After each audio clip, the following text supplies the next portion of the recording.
Le message que je délivre aux élèves de l'ISM est le même que je délivre aux élèves de l'IAM parce qu'il s'agit juste, vous êtes tous ceux qui ont pour mission de sculpter, de dessiner l'Afrique de 2020. 2020, c'est dans 5-6 ans. Ce sera à vous de le faire. Vous avez une très, très lourde responsabilité. Nous avons échoué, vous êtes condamnés à réussir.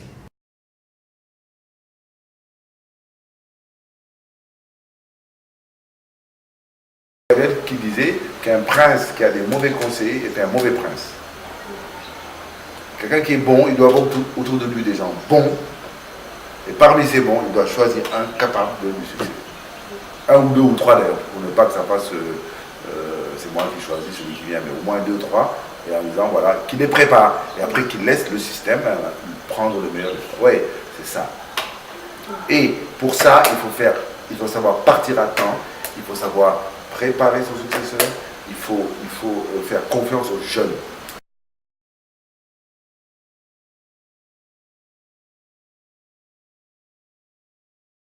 Vous avez énormément de responsabilités. Vous avez aussi d'énormes opportunités à venir. Vous devez en être conscient. N'ayez surtout pas peur. L'avenir est à vous parce que l'avenir est à l'Afrique.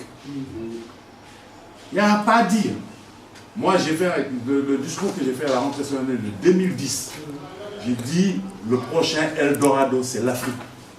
Les gens seront là. C'est ici que ça va se passer. C'est à la place où il faut être. Nous avons une excellente opportunité, nous, Africains. Mais, il y a un grand mais. Il y a une nuance. Non, il y a un grand mais. Le mais, c'est que toutes ces opportunités, il faut se formater pour pouvoir les exploiter. Si on n'est pas formaté pour les exploiter, ça va nous passer sous le nez. Et c'est ce que je vous dis. Moi, je suis avocat. Vous savez, le gros business international est principalement anglo-saxon. C'est des Américains, c'est soit des anglo-saxons, l'économie américaine, ou des gens de culture anglo-saxonne. Eux, dans leur approche business, le signal qu'ils vont venir, c'est les ligueurs. Quand on dit là avec quelque part, c'est les avocats qui précèdent. Et croyez-moi, moi je travaille avec beaucoup de cabinets multinationaux. Nous sommes les correspondants locaux de beaucoup de cabinets multinationaux. Que ce soit Linklaters, Hogan Lovells, Warren Case, Baker McKenzie, Denton Sapt et d'autres. Nous sommes leurs conseillers locaux. Et je sens, parce qu'ils nous le disent, ils nous disent qu'ils ont comme mission de leurs clients internationaux, ils ont comme mission de se préparer à les accompagner en Afrique. J'ai été invité à 2 réunions par des cabinets internationaux. Simon & Simons, Baker McKenzie. Ils sont en train d'identifier des avocats africains pour créer le réseau qui va accompagner leurs gros clients. Donc quand les avocats arrivent, c'est que le business suit. Donc nous devons avoir la foi, nous devons avoir l'engagement, nous devons avoir aussi une haute exigence de qualité vis-à-vis de nous-mêmes. Il ne suffit pas de dire oh, dans mon arrivant, je suis un peu plus bon que les autres. C'est pas ça. C'est vous qui devez vous donner votre propre challenge en disant que moi, je vais être là.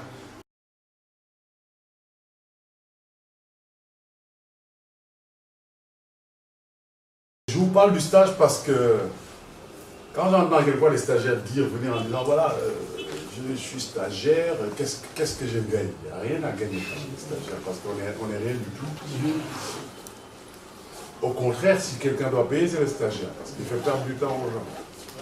Donc, quand je suis devenu stagiaire, à l'époque, stagiaire avocat, on me payait 80 000 francs CFA par mois. Et beaucoup de mes confrères qui étaient dans la même promotion que moi considéraient ça un peu comme un salaire. Et mesurer leur effort au niveau de ce salaire. Ils se disent, oh, moi je ne vais pas me casser la tête pour 80 000 francs. Si à 18 h je m'en vais, moi je travaillais, j'avais pas d'heure. Je travaillais le samedi, le dimanche. Quand je croisais mes amis, ils me disent, toi tu es fou, pour 80 000 francs tu as travaillé le samedi et le dimanche. Je n'avais rien compris.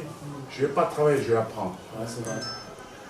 Et j'ai eu le raisonnement, la logique du cycliste. C'est-à-dire, je dis, on a une course, Le cycliste, il a la tête, comme on dit, dans le guidon. Il lève la tête quand il arrive à la ligne d'arrivée. Je m'étais dit, moi, je me donne 5 ans pour être un avocat, digne de ce nom.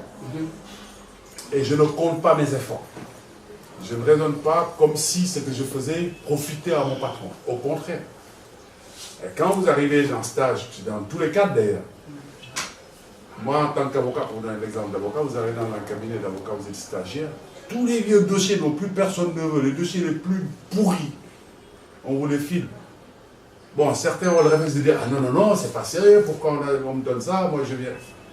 Moi je prenais, parce que c'était dans cette difficulté qu'on apprend des choses. Vous arrivez quelque part, vous trouvez des gens qui étaient là avant vous, qui cherchent des choses les plus difficiles, de manière très opportuniste, vous les filent, prenez. Prenez, parce que c'est là qu'on apprend les choses. Vous allez vous casser la tête sur les difficultés. C'est dans la difficulté, la vraie difficulté qu'on se forge et qu'on apprend les choses. Donc moi, j'ai tout pris. Je prenais tout ce qu'on me donnait. Je me défonçais. Je travaillais samedi, dimanche, je n'avais pas d'heure.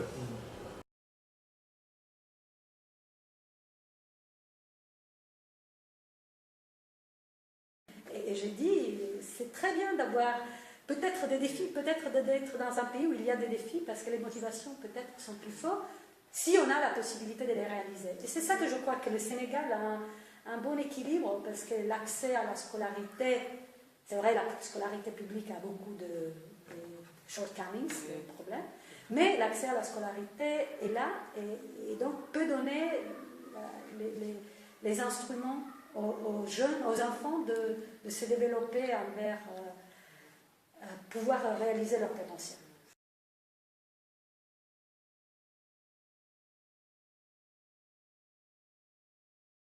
Alors, c'est rappelé du coup qu'avant de devenir journaliste ou sportif, il faut d'abord avoir la passion du sport. Il faut en avoir une idée. Il faut en avoir une culture. Bon, aujourd'hui, les télévisions dans le monde, le comprenant, vont chercher dans la discipline l'homme dont ils ont besoin.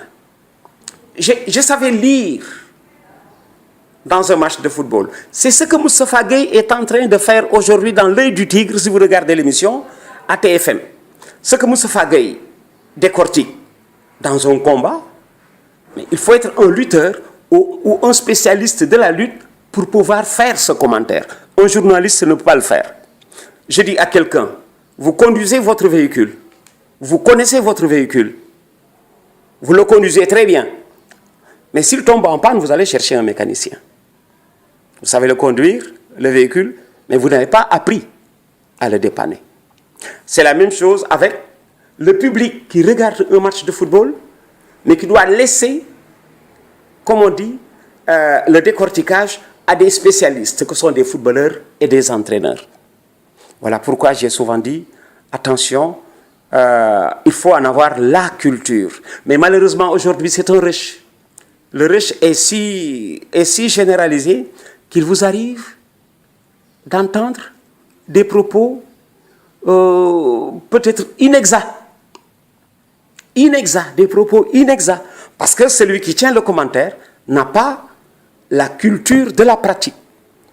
Le mot qu'il a placé, ce n'est pas le bon. Le commentaire qu'il fait, ce n'est pas le bon. Parce qu'il ne sait pas lire les attitudes du joueur ou dans l'intention du joueur. Il a été préparé à traiter l'information, mais peut-être pas à commenter l'information sportive. Parce qu'il y a une marge entre traiter et commenter. Parce que si vous avez envie de faire un bon traitement de l'information sportive, vous avez souvent besoin d'aller vers ceux qui en ont l'expérience de la pratique pour, comme on dit, donner une information exacte. Alors je les invite à se rapprocher des spécialistes. Hein? S'ils choisissent le basket, qu'ils aillent souvent au basket. Je me suis même inscrit pour un meilleur traitement de la couverture du match de basket. Je me suis inscrit au cours d'arbitrage de basket. Le football, j'étais footballeur, c'était facile. Mais comme il fallait aussi commenter le basket, je n'étais pas basketteur, je suis allé m'inscrire au cours d'arbitrage en basket. Et quand je suis arrivé, j'ai dit aux stagiaires que je ne venais pas pour arbitrer, mais je venais pour mieux connaître le basket. Et du coup, je leur donnais un coup de main. C'est-à-dire, je viens prendre des cours au basket. c'est pour les aider à être compris par le public. Parce que ce que je viens apprendre, demain, je vais le commenter. Je peux commenter les gestes de l'arbitre. Le coup de sifflet de l'arbitre que le public ne comprend toujours pas. Parce que le plus gros du temps, l'arbitre est accablé, alors qu'il a raison. Il est face à un public qui ne connaît pas la discipline, qui n'a pas appris à maîtriser les règles du jeu. Souvent, l'arbitre a raison. Alors moi, je venais prendre ces cours pour aider les arbitres à être compris. Du coup, je tendais vers le reportage le plus fidèle possible.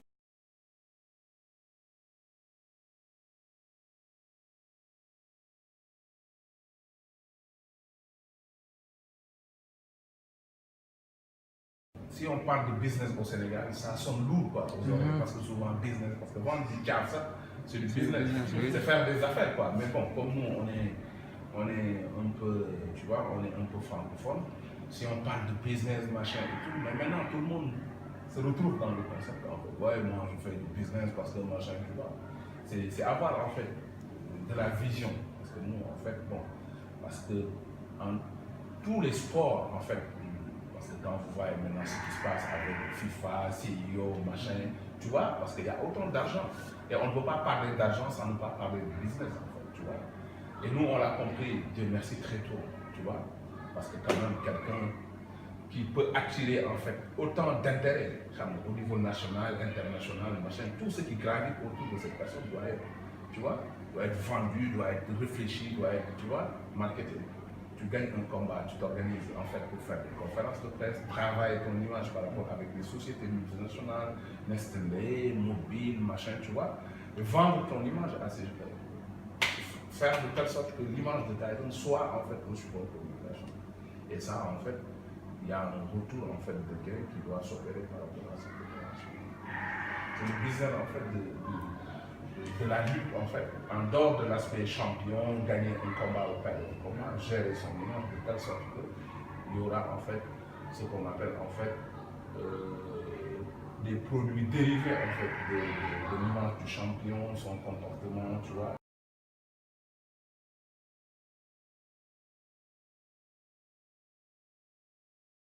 Je me suis toujours dit que je voulais être en fait un juriste. Mais malheureusement, en fait, bon, je n'ai pas pu continuer mes études pour ça. Mais bon, je me suis dit qu'en fait, comme j'avais des prédispositions, tu vois, j'ai commencé à faire le basket, tu vois, dans un premier temps. Il a dit, pur produit sénégalais, je ne suis pas tout et rien du tout pour arriver au point où j'en suis aujourd'hui. Mettre son avantage comparatif en avant, il a su le faire. Ayant pour ambition d'être juriste, Mohamed Dao a fini par être un lutteur. Hors pair qui bouleversera les arènes sénégalaises.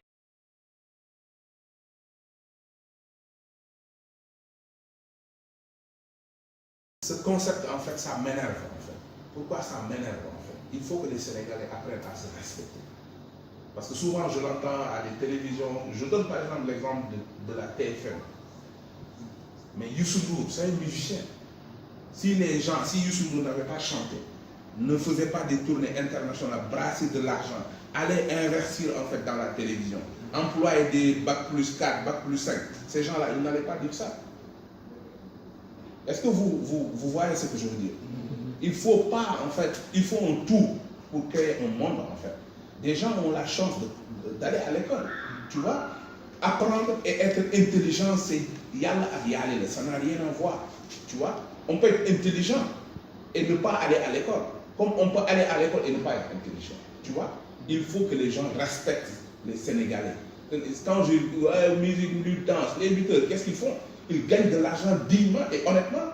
Tout le mal qu'on a dans ce pays, c'est les intellectuels qui nous l'ont créé depuis 50, depuis l'indépendance. Les politiciens, machin, les soi-disant intellectuels, ils ne font que bouffer l'argent de ce pays. C'est ça la vérité aussi. Il faut qu'on se regarde en face, se respecter mutuellement et se dire la vérité aussi. Parce qu'aujourd'hui, le lutteur qui gagne de l'argent, qui l'investit dans son pays, mais qu'est-ce qui vous dit que demain, en tant qu'intellectuellement, vous ne pouvez pas travailler dans ma société? C'est des questions qu'il faut se poser. Mais si on commence à marginaliser, ouais, mais entertainment, c'est important dans un pays, États-Unis. Si on sort la NBA, le FNL, le Hollywood, le baseball, le football américain, qu'est-ce qui reste aux États-Unis? Rien du tout. Ça peut être une vitrine, mais il faut retravailler, penser, conceptualiser tout ça.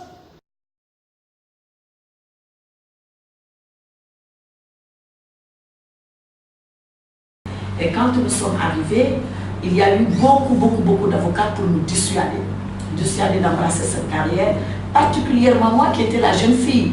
Je me rappelle un jour, le bâtonnier de l'époque, paix à son âme, m'a regardé dans mes yeux en me disant « Tu ne réussiras pas. Tu ne réussiras pas parce que tu es une fille. Tu ne réussiras pas parce que tu es une fille halpoulard, donc de milieu conservateur. Enfin, tu ne réussiras pas parce que tu aspires à devenir une femme, une mère de famille, tu dois élever les enfants, t'occuper de ton ménage, et tout cela est incompatible avec la profession d'avocat. » J'ai tenu à relever ce défi. Ces paroles résonnent encore dans ma tête et je dois dire que c'est le meilleur viatique qu'on m'a offert. Quand je l'ai entendu dire ça, je dis, mon Dieu, est-ce qu'il sera possible de faire autrement que ce que j'entends? Pas pour moi, mais que cette porte-là, je la maintienne ouverte pour que d'autres après moi comprennent qu'on peut être une femme au Sénégal et être une femme et avocat au Sénégal.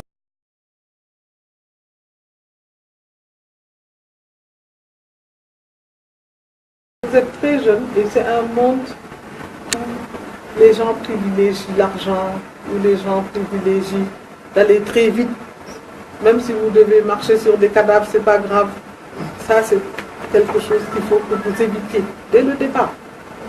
Parce que demain, le pays sera à vous. Et si vous n'avez pas pris les habitudes qui vous permettent de tenir un pays et de l'emmener de l'avant, ça va être très difficile pour nous. D'abord, le vouloir. Parce qu'on n'a rien si on ne veut pas. Réussir ses études, si on n'a pas envie de les réussir, on ne va pas les réussir. Donc, il faut d'abord vouloir cela. Et se dire que les études, d'ailleurs pour les filles surtout, moi j'ai dit les études c'est le premier mari. L'autre mari il vient en plus, mais les études c'est votre socle.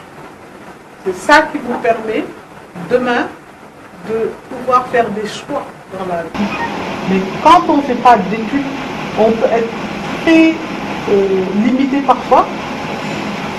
Je me suis beaucoup investie à l'époque dans la lutte contre le sida. Et je travaillais aussi avec des femmes.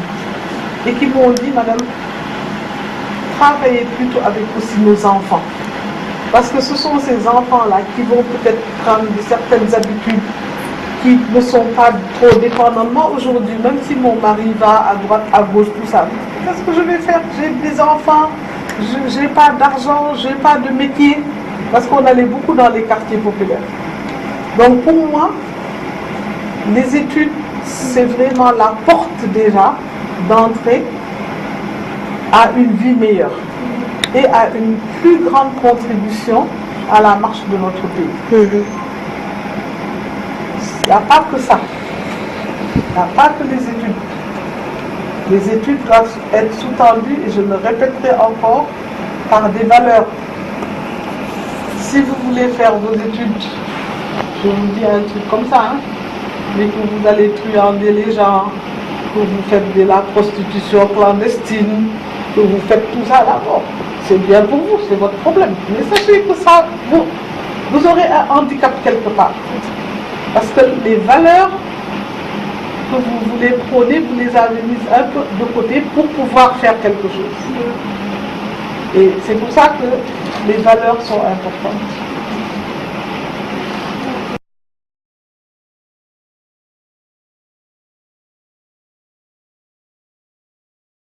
Il y a des freins, je pense, sociologiques au Sénégal, peut-être en Afrique même, sur les femmes. Il va falloir essayer de jouer. On a trop tendance à dire que, bon, déjà, à nous considérer comme des femmes, enfin des personnes, des citoyennes de seconde zone, ce qui est loin d'être le cas. Là, je parle surtout pour les jeunes filles beaucoup plus jeunes qui peuvent arrêter les études parce que bon, voilà, il faut s'occuper de la maison, parce que le mariage précoce, etc. Moi, je pense qu'il faut donner toutes les chances à tout le monde, y compris aux femmes, parce qu'elles sont peut-être un peu moins favorisées par la société.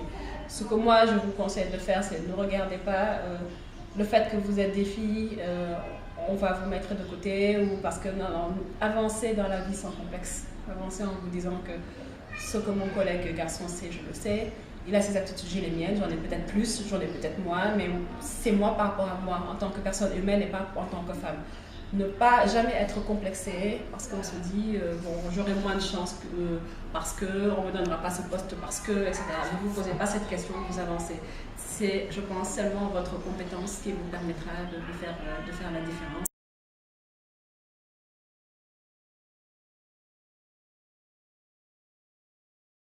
Vu que maintenant c'est rare de voir les personnes âgées nous donner des questions. Pourquoi? Parce qu'elles sont déjà mortes. Non. Ah ben si. Non. Si En fait, c'est notre cours de développement. Je suis encore là. Oui. Oui. Et pour des années. Pour des années, ça on n'en sait rien. C'est le bon Dieu qui sait. Bon. Alors, et le défi c'était quoi? Venir vous voir et faire un interview avec vous, vous poser des questions sur votre parcours. Bon, d'accord. Alors, qu'est-ce qui dirige? Parce que moi, je ne suis pas en très bonne santé. Mais comme je vous avais promis de vous recevoir, bon, donc, concertez-vous entre vous. Bon, pour que savoir comment ça va se dérouler. Hein. D'accord. Je vais chercher mon livre. Quelle est la personnalité qui est en face de vous? Qui est en face de vous? Oui. Qui est la personnalité qui est en face de vous? Oui. Bon, enfin, c'est une personnalité que vous avez failli trouver parce que je ne suis pas en très bonne santé actuellement. Mais c'est normal qu'en approchant les 90 ans, puisque je suis né en 1926, je suis donc dans ma 90e année, c'est normal qu'une personne de mon âge ne soit pas aussi gaillarde que vous, qui avez entre 16, 18, 20, peut-être 22 ans ou plus. Je viens de mon lit, étant donné que je suis un tout petit peu fatiguée. Mais pour recevoir des jeunes filles comme vous, j'ai quand même fait un effort. Et quelle est la question que tu m'as posée? Quelle est la personnalité qui est en face de nous? La personnalité, c'est Annette, née d'Erneville, Mbaye par son mariage, journaliste et retraitée, et qui essaie de se maintenir en approchant des 90 ans. Et qui est très très fière, très heureuse de voir 6 jolies jeunes filles être là ce matin pour discuter avec moi. Cela fait très longtemps que je n'ai pas répondu à des interviews. Mais quand on m'a dit que c'était des étudiantes et que vous alliez venir discuter avec moi, j'ai dit il n'y a pas de problème. Même fatiguée, je vais essayer de faire des efforts pour passer un petit moment avec vous.